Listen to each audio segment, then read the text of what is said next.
Finally guys मैले हाम्रो कोशी प्रदेशको 400 मिटर च्याम्पियन मनोज सुरेनलाई बाटोमा अहिले एकदम भेटिरहेको अवस्था छ।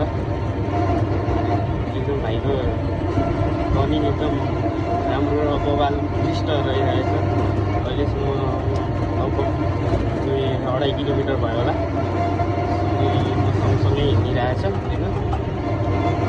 त्यसलाई अब यस्तै गर्दै गयो भने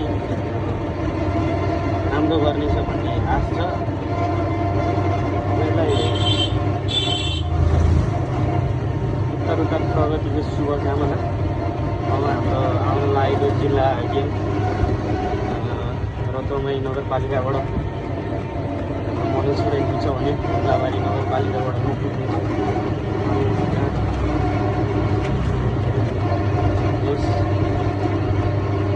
हामी सँगै ट्रेनिङ गर्ने सँगै कुद्ने भए तापनि प्रतिस्पर्धा भने एकसाथ हुनेछ। कलेजले गर्दा हामीलाई छुट्याएको छ, तै पनि केही छैन, हामी आफ्नो बेस्ट दिनेछौँ। मनोज सर के छ यता हेरिदिनुहोस् न त नि।